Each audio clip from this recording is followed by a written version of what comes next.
Ania na pod kita magapatalinghog sa mensahe sa Ginoo ug kini mahitungod gayod sa atong theme for the month, embracing and clinging to the cross of the Lord Jesus Christ.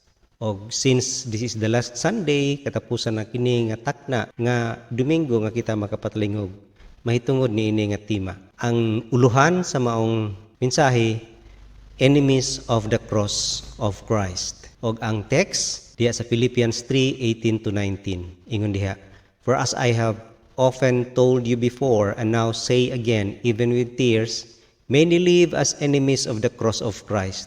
Their destiny is destruction, their God is their stomach, and their glory is in their shame. Their mind is on earthly things." Unsa gyud importante nga kita mo embrace ug mukling sa cross ni Ginoong Hesukristo. Tungod kay kung dili kita mo embrace, we will become enemies of the cross. Wala gilain, walay neutral ani. It's either you will be friends of the cross or enemies of the cross of Christ. Manang if we remain enemies of the cross, ingon sa text nga our destiny is destruction. Kalautan gyud kadautan kung kita magapadayon nga kaaway diya sa cross. Manang si Apostle Paul masulubon kayo. Muna ingon dinhi nga gisulti niya ni with tears na agyud nagluha gayud siya, weeping. Dako sa dughan ni Apostol Pablo kini nga mensahe alang sa mga taga Pilipos. Gi-address kini niya nga text diha gyud sa mga believer, mainly sa mga magtotoo. Tungod kay nasa sa prisuhan og iyang gisuwatan gayud ang mga kaigsuunan diha sa Pilipos. Muna ning taknaa atong tanawan ng mga butang nga diin makonsider o matawag kita nga enemies of the cross of Christ. Og mahinungdanon kinistong kinabuhi tungod kay ato yung mabantayan nga dili kita mahimong enemies og dili ta paingon ngadto sa destruction. Una nga butang nga kita matawag nga enemies of the cross kung naa kini mga butanga sa atong kinabuhi. Una, naa kining deceptive God. Kung atong basahon pagbalik ang atong text, ingon diha sa verse 19, "Their destiny is destruction, their God is their stomach, and their glory is in their shame." Kanang pulong nga their God is their stomach. Kana nagpadayag nga sa kinabuhi sa mga taga Pilipos na ay mga kaigsuunan diha nga nagkinabuhi nga ang ilahang Ginoo mao ang fleshly appetite. Manang gitawag kini deceptive tungod kay makalilingla nga Ginoo. God of fleshly appetite. Unudnon nga kaibog. Pag mayong ta og stomach, gutomon ta ug magka-crave gyud ta og lami nga pagkaon, gusto ta mabusog ug matagbaw gayud. Mao nang gitawag kini nga fleshly appetite tungod kay mahimo nga we are fulfilling the desire of the flesh. Unsay gusto, unsay hilig, unsay ganahan sa atong unodnon, sa atong body or sa atong emotion, mao gid ang atong tumanon. Og makita nimo it is a form of idolatry. Mao nang tawag sila nga self-indulgent. Kanang patuyangon dili ma-restrain ang ilahang pasyon, dili mapugngan ang ilahang pasyon o desire. Determinado gid sila to feed their lust. Unsay taste nila, unsay gusto nila, huna-huna, kasing-kasing ila ginang tumanon. Munang unsa kini mga butang nga gitawag nato nga fleshly appetite. Una, fulfilling the fleshly appetite for sin. Ganahan gyud gihapon sila sa sala. Kung unsay gusto nga himuon bisag sala, padayon gyud gihapon sila og pagpakasala. Ginatuman gyapon nila ilang desire sa pagpakasala ng mga sexual sin nga unod-nun gyud no, fleshy, kining mga addiction, drugs, pornography, maoy naghari kanunay. Mahimong deceptive kayo kay nahimo na nilang Ginoo na willful sin no. Kanunay gani ginahimo nimo, habit gani gyapon nila. Willful, it means gilansang gyapon nato sa Jesus sa cross. Muna ingon diha sa Romans 6:1-6, what shall we say then? Shall we go on sinning so that grace may increase? By no means. We died to sin. How can we live it any longer? Or don't you know that all of us who were baptized into Christ Jesus were baptized into His death? We were therefore buried with Him through baptism in death, in order that just as Christ was raised from the dead through the glory of the Father, we too may live a new life. If we have been united with Him like this in His death, we will certainly also be united with Him in His resurrection. For we know that our old self was crucified with him so that the body of sin might be done away with, that we should no longer be slaves to sin. Muna ingon ni Apostol Paul, namatay naman mo diya sa sin. Nga nung nagpaulipon man gyapon mo na. Kung nagpasabot nga di ta kasala, lain ang nakasala o nagpakasala. Kaya napakasala, naglulong gyapon diha, slave gyapon. Nga unta ningon gid si Apostol nga patay naman mo ana. No? Pagka matay ni Jesus sa cross, namatay pud mo kauban niya didto. You are baptized in his death, ingon ni Apostol Paul. Yang anong magpabilin? Ingon si Apostol Paul, magbrahin ba ta pagkasala para ang grasya pod mo increase? Kay magsalig man ang mga tao, maingon man, naay grasya. Mao ganing naay grasya, kay naay sala. Kung way sala, way grasya. Mo nang padayon gyud sila pagkasala, kay grasya lagi. Pag mo increase pod. Pero si Paul, dili na mo but pasabot. Pagluwas sa imo diha sa krus, pagkamatay niya, free ta katanan, patay na kaan ng daan ni mo kinabuhi. Magkinabuhi na kakaroon sa bag-o ni mong kinabuhi. Ayaw na tong daan nga dili nagigawngan sa sala. So we are enemies of the cross of Christ. Kanang mga tao nga muingon nga luwas na bitaw ko o kirag naning kinabuhi nga perminti ka sala. You are enemies of the cross. Kay ngano, daog lang gid gihapon di ay ang sala sa imong kinabuhi. Remember nga the cross is a place of death and life. No, diha sa cross ang former life nato to sin. We died to sin. Ug bag-o na kita karon. Ingon diha sa Colossians 3:3-5, for you died and your life is now hidden with Christ in God. When Christ, who is your life, appears, then you also will appear with him in glory. Put to death therefore whatever belongs to your earthly nature, sexual immorality, impurity, lust, evil desires, and greed, which is idolatry. Ingon siya, namatay naman mo ana. Mo nang naagay mga professing Christian nga nag-angkon nga sila Christian pero sa tinuod wagid na kay nganong nagkinabuhi man kaya po na meaning ebidensya na nga siya na usab wagid siya nabuhi sa primero pa mo na ingon siya patay naman mo ana put to death therefore patyan na no earthly nature na to sexual impurity lust kana mga evil desires na to greed kining kahakog nga gitawag na sa idolatry false god deceptive no false god mo yung diha kaduha mahimo tang makaangkon ning deceptive god kung kita usab focusing on whatever pleases us. Nagka-focus gyapon ta sa unsay gusto nato nga himuon. Mo po'y himuon nato. Naanay rules ang Biblia, ang Ginoo, ato alang gyapon ang rules atong gihimo. Ingon man gyud diha sa Bible nga ang cross mo na iyahang tulumanon.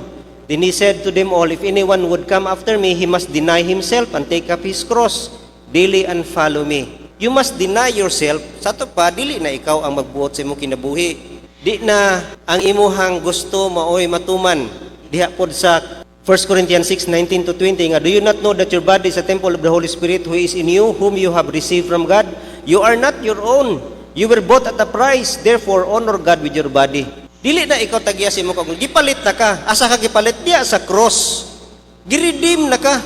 Slave na ka sa righteousness. Slave na ka ni Jesus Christ. Follow Christ. Dili na ikaw magbuot sa imo kinabuhi. Diha sa cross mo to ingon nato nga place of surrender. Kay Jesus mo na iyang gipadayag sa imong mga kamot itugyan ko ang akong espiritu.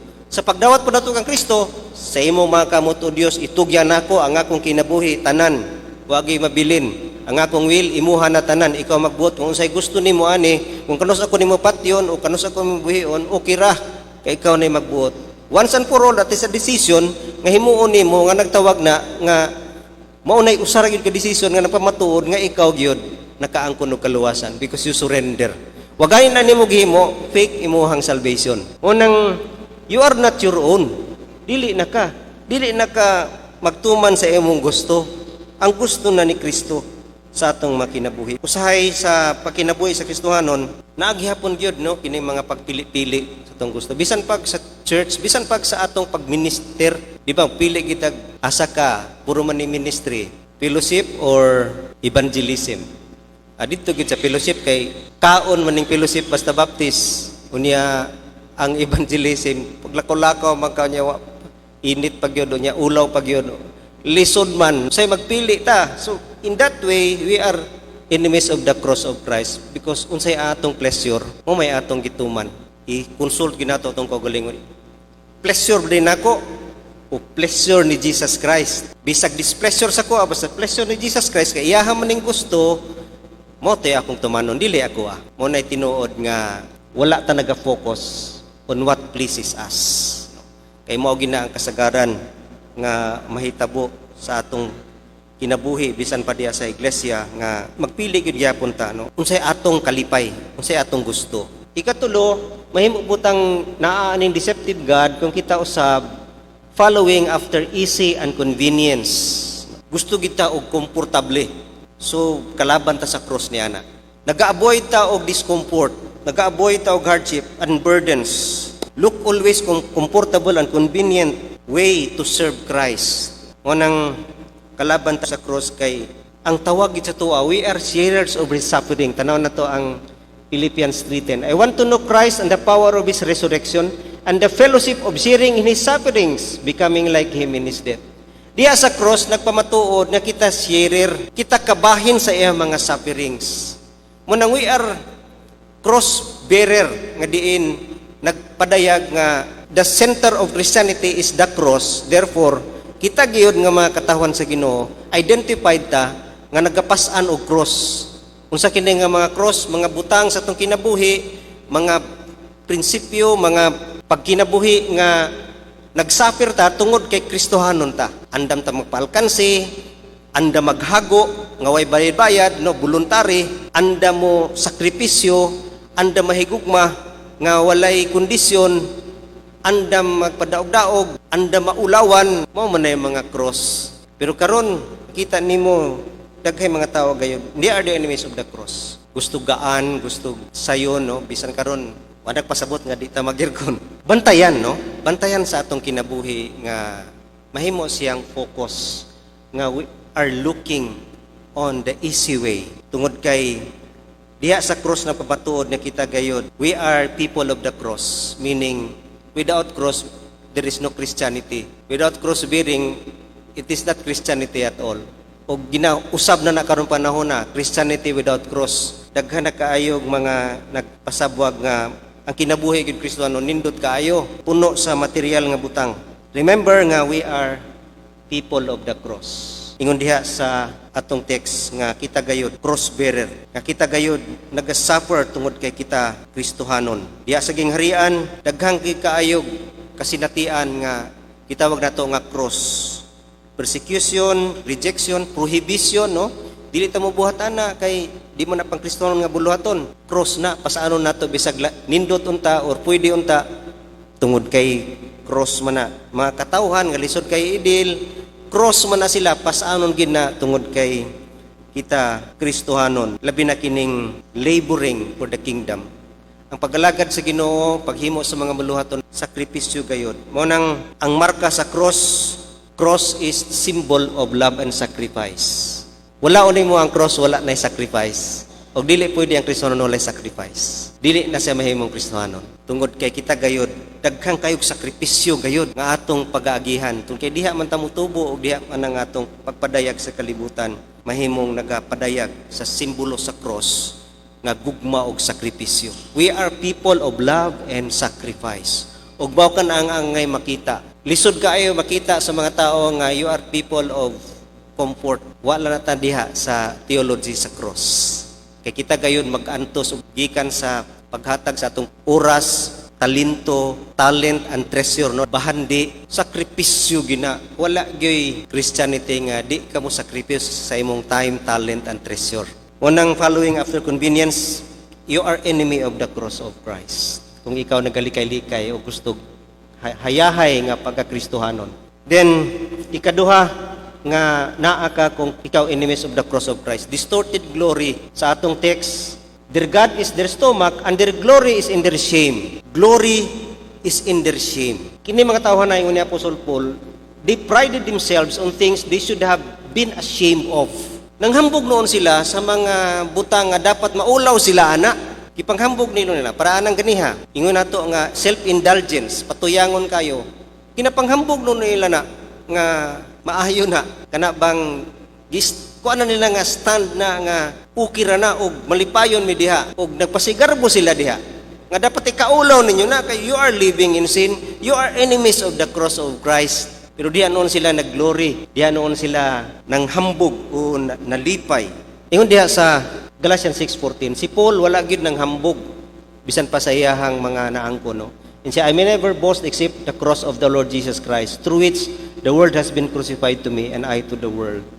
Wala gyud makita nimo sa kinabuhi na pasubod nang hambog siya sa iyahang mga accomplishment, sa iyahang mga na kabig nga kalag. Ang iyaha ra gyud maulaw siya kanunay diya sa cross, no. Ang cross ra gyud iyang ipanghambog kay kung wala ang cross, wa gid say bili nga tao. Dapat dili wa gid ka panghambog bisa pa kanatong status atong trabaho, atong naangkon. Kung wala ang cross, unsa ka? You are condemned to hell. Condemnation. Kita kag tao nga i-condemn, nga giputangag judgment nga electric chair.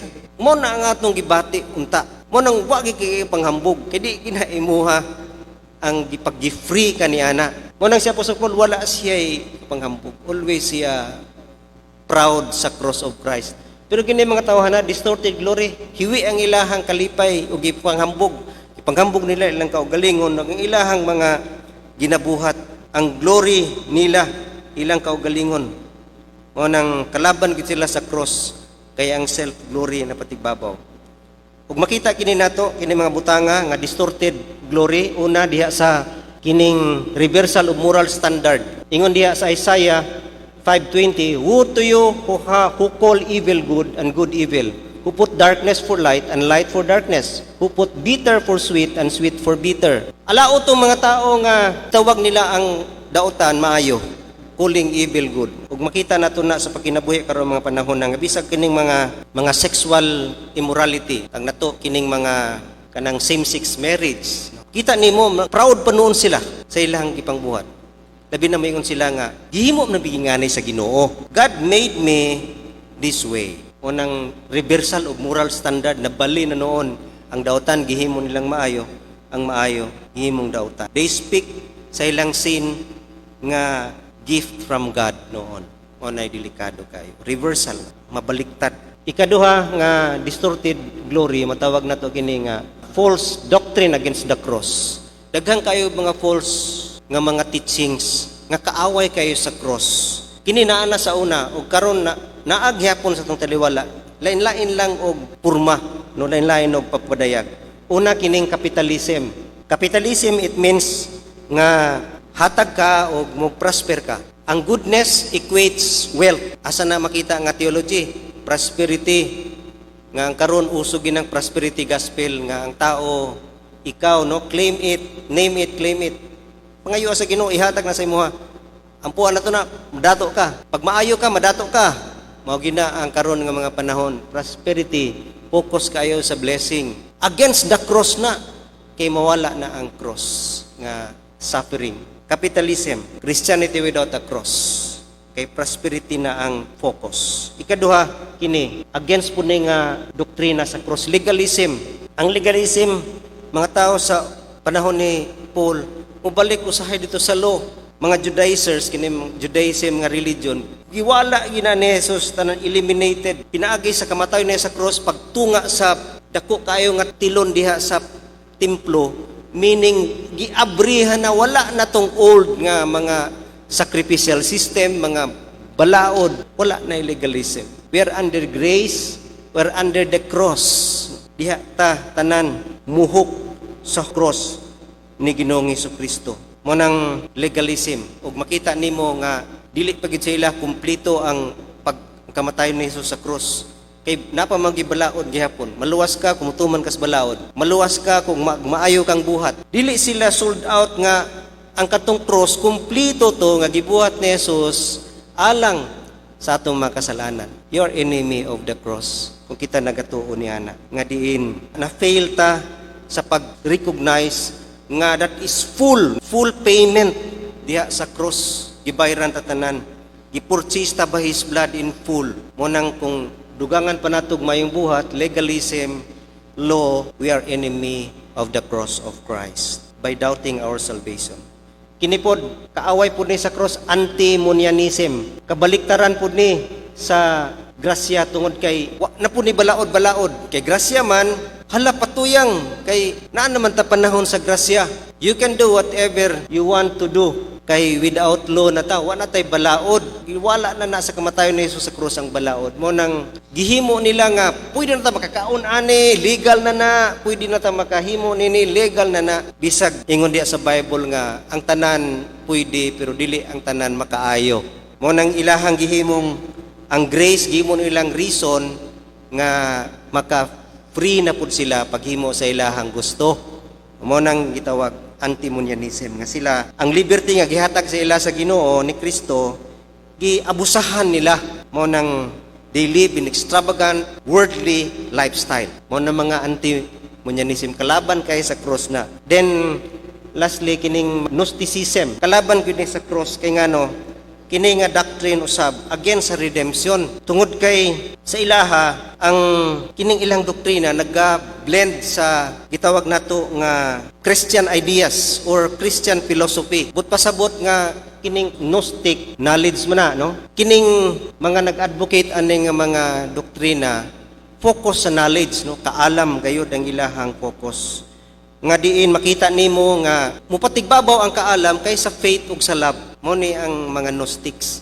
Yan ang panahon na kalaban kay sila nga ang cross nagpadaya gayud sa love and sacrifice ug diha ta mutuo kang Ginoong Jesucristo. Kini intellectualism ang mapatigbabaw ug makita nimo karong panahon na naa pud ni nag-exist sa internet. Makita nimo daghay mga tao diha nga labi na mga Christian, no? Nagadebate mahitungod sa mga philosophy sa Calvinism, no? Halag yun na silang hantod nga makita sa mga tao, mabasahan ang impression gayud, mga bright gini mga tawhana, oh. Unya makita nimo nga ang simplicity sa gospel, simple ra man ang gospel, himuon nila makonfuse ang tao nga diin lisod na noon ang cross. Nga kasimple ra sa cross. Mao nang Gnosticism kalaban gyud sa cross tungod kay knowledge is placed higher than faith and love. Og makita nimo wala makita ang love. Ang makita loveless and intellectualism. Mga tao nga purely head knowledge ang naa. Og si Paul nagatambag yun yung Timothy nga likayi kini mga butanga. Ingon siya diya sa 1 Timothy 6:20-21 ingon diya, Timothy, guard what has been entrusted to your care. Turn away from godless chatter and the opposing ideas of what is falsely called knowledge, which some have professed, and in so doing have wandered from the faith. Grace be with you. Ginatambagan gyud ni Paul si Timothy, kibatanon man ni si Timothy, pagbantay gidan ng mga lantugi nga purely ang makita o patigbabob kaalam og dili maang murag makita nga ang gospel lisod kaayo sa mga tao nga kanang normal lang ang ilahang mind. Ang makaabot gyud katong mga bright or mga tag-as og mga moning higher theology or lalong ka og theology, nahimo nang lisod ang gospel, lisod, confusing na ang cross of Christ. Mo nang atong pantayan nga mahimo tang distorted og mga tao nga naghimo nini lipay gid kay sila dia, di pride, malipay sila ang lantugi, gipanghambog nila na, no? They love discussion, no? Mo nang pantayan nato nga mahimong distorted glory na siya. And lastly, nga mahimo tang enemies of the cross of Christ kung natan ni mabuta nga displaced goal. Yung sa atong text nga their glory is in their shame, their mind is on earthly things. Ang ilahang unahuna tuag gyud sa mga kalibutanong butang. Ang kalibutanong butang displaced goal na siya tungod kay kana nga tinguha, no, earthly things, kanang nagalantaw ka og nagatinguha nining mga butang kalibutanon. Mudominar gyud sa atong kinabuhi. Mo nang ingon nato ganiya mura pud ni sa Ginoo kay mahimong atong priority na diha na ma-focus atong values, possession, power, prestige and pleasure. Mudominar siya, mulabaw gid siya kay nindot manggod, enjoy ka nya, fulfilling kayo. Mo nang delikado kayo gyud. Sayon ra ni kay sa cross mudominate gyud siya. Mo nang kita mo uyon-uyon gayud nining kalibutan mo kumpra may susahay tungod kay sayon ra og malipay pud ta. Remember the two ways nga gipadayag sa Bible nga there is a narrow road and there is a wide road. Og daghan kayo naglakaw dito sa lapad kay sayon convenient unya lipay ka, walay cross, dili lisod. Mo nang dominate gyud ni siya. Daghay nag-deny sa ilang faith tungod kay ang giapas gayud kini mga worldly things, no? Praise of men, blessings, kaayuhan sa kalibutan, no? Material possession, munang daghan gyud karon na ipit niini, material things. Puno sila niya ng mga earthly things, no? Material things sa atong makinabuhi, material interest, no? Money, mga kabtangan, job, mga butang kayod nga mahimong masentro ang tao. Labi na kining kwarta, mahimo gid siyang tinguha nga muilog kanato diha sa Ginoo. Kay bisan karon sa mga churches, bisan sa mga kaiglesianan, daghang gyud malinglahan niini. Displaced goal. Nga bisan pag magwali ta pero ang atong unahuna nagid gihapon ni kwarta. Kay bawta sa gahom sa kwarta. Bisag sa mga churches today, mga meetings, mga fellowship, murag daghan may gisgutan kwarta kaysa spiritual things, no? Bisag sa mga sermon, na mga churches nga mas daghan pa man ang bisag introduction, blessing nya. Katapusan, imbis invitation to forward to accept Jesus, blessing gyapon, no? Kwarta gyapon or prosperity gyapon. Ang focus, meaning naagid sa ilang mind, sikrito lang pero mao gid ay ang ilahang unahuna o kasing-kasing. Mo nang bantayan gayon. Pursuit of pleasure, kalibutanon nga butang, pleasure karon sa kalibutan, grabe kaayo nga makadala gayon. Pressure in speech, no? In speech, in ways, no? Madala kita sa magibuhat sa kalibutan. Trending, no? Walks, madala kita. Wala na'y bawal karon mga panahon na mo nang dominant gid kay sa atong kinabuhi. O ikaduha, kini nga goal sa dili lamang dominant kundi usab destructive, makaguba gayud. Ngano makaguba kay kung ma-fix gyud ang imong heart diha sa mga kalibutanong butang, mao niya hinungdan sa kasagarang sala. Diha mo flow ang mga sala sa imong pagigugma sa kalibutan. Diha ang hinungdan sa daghan pa nga mga musunod nga sala. Tungod kay attracted ta gayud sa mga worldly things. Ikaduha, kini makapahinay sa atong passion. Kay kita gani kaglain nga interest, mabahinan ang interest ni mo ani. Mo ni ang cross, mo ni ang kalibutan, mututok gani ka diri, ma-attract ka, mabahinan, makuhaan mo hinay gyud. Mo nang daghay nagbugnaw, daghay dili committed. Mo ni nakakuha sa mga commitment karon sa mga churches tungod kay pag-ilog niining worldly minds on earthly things. Nga unta sa Biblia, giingnan naman kita sa Ginoo nga you are already crucified. Ingon niya, those who belong to Christ have been crucified the sinful nature with its passions and desires. Since we live by the Spirit, let us keep in step with the Spirit. Wala na ng mga earthly things kay we are in Spirit, then live by the Spirit. Na-crucify na kinang mga passions and desires nato. Wala na.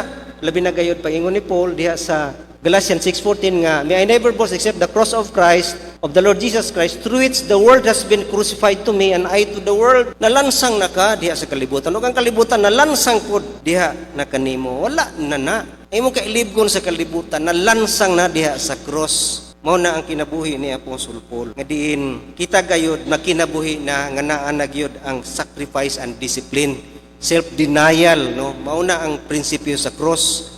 Nagay mga butang nga dili ta, mo disiplina ta, mo control ta sa atong kaugalingon tungod na sa cross. When we become enemies of the cross, kung kita gayod, we refuse no self-denial, mo refuse ta ug mo set ang atong mind diha sa mga butang kalibutanon. Mao nang kini kinatibukan sa mensahe sa Ginoo ni tagna. Ato gimbantayan no, beware sa tendency manghimo kitang kaaway sa cross. Kinahanglan dili ta magkamali ani. Make no mistake about it because we are either friend or enemy of the cross. No neutral. Walay neutral nining mga butanga.